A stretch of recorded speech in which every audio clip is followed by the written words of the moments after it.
All right, what I have here is the layout roughly of a local grocery store of mine.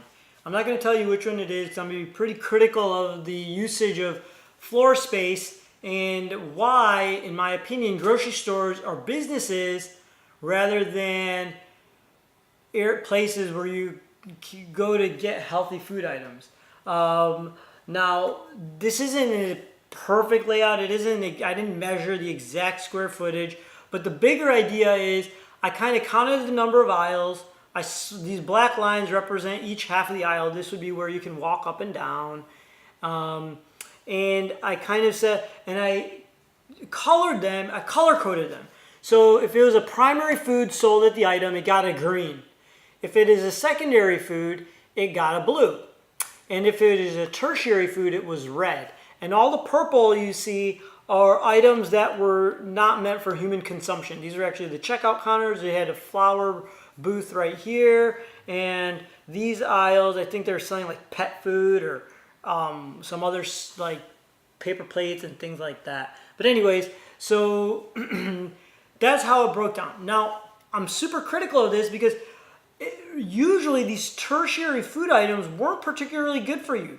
They're items that were heavy in wheat, heavy in sugar, high fructose corn syrup items that have larger profit margins and have longer shelf lives, and that doesn't cost the grocer as much to stock it, because whether it sells in 1 week or 1 month, it doesn't matter. It won't expire and it'll sit there on the shelf, and it doesn't. So therefore, and it probably has a better profit margin, but it's probably not the best item for you to be eating because it's usually loaded with preservatives or sugars or salts that make them not desirably healthy foods. And most of those foods on this health continuum would fall in the better off not eating. So everything, it's not a perfect science, but everything in red was generally an item better off not eating. Now you see these items in green, which are the primary foods, this was like kind of like the produce section with the vegetables, and there's some other row of vegetables. Remember, this was only one-sided too,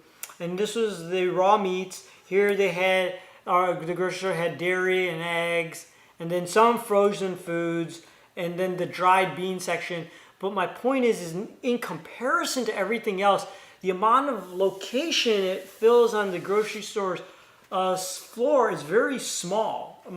The primary and secondary foods, whereas the rest of the store is full of foods have large amounts of sugar, large amounts of high fructose corn syrup, have preservatives, and have longer shelf lives, higher profit margins. If I was a grocer and I was running a grocery store as a business, that's what I would do too, because I would make more money doing that. I mean, and in the produce sections, I mean, I don't know if I'm right or wrong on this, but I bet the grocer loses money, or probably not as loses, at least breaks even on the produce, because every time it has a very short shelf life.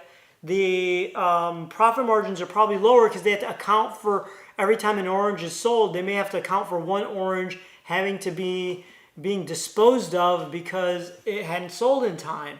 Whereas they probably don't run into the same issues with the other aisles. There's a really short time frame, maybe 1 week, where produce needs to be sold, and then it needs to be trashed. So we, the consumers, that usually end up paying for that. Therefore, you can see, in terms of a grocery store, there's not that many food items that are healthy for you, or at least fall under the primary or secondary categories. So when I go to the grocery store personally, majority of my shopping takes place here, here, here, and here. I rarely buy items out of these red aisles because I don't need or I don't want tertiary foods. And I know it's probably not the best for the grocer in terms of his business, but hey, I'm watching out for my own health. And if you've seen my one-page diet plan, I try to follow this. If you're trying to be strict with this and keeping those food items in the primary or secondary categories, you're really limited to the locations where you can buy food in the grocery store. Now remember, this is one of the bigger grocery stores. It's not one of the niche grocery stores such as Sprouts or Whole Foods or Trader Joe's. that this may not be a good representation of that, but this is for the everyday grocery store. So just something to think about. I don't particularly like that about grocery stores. I wish we had more healthy items, but at the same time, grocers need to stay in business. So that's how it is. And not everybody, I guess, can afford produce and really healthy foods. I wish it was the other way around. I wish we saw more green, maybe the same amount of blue, and the sparse red. But that's not the case. And I think it's just the fact that 1% of our society produces food for the other 99%. And with that type of slant, we need foods with long shelf life that are not super highly perishable, that can feed the public on a long scale. But I don't typically pretty much agree with that, and I wish we had healthier food for everyone. Just something to think about, and that's my opinion on the grocery store layout. And tell me what you think in the comments below. Let me know where you shop, and if you believe that this is a good is this an representation of the grocery store you go to on a daily basis.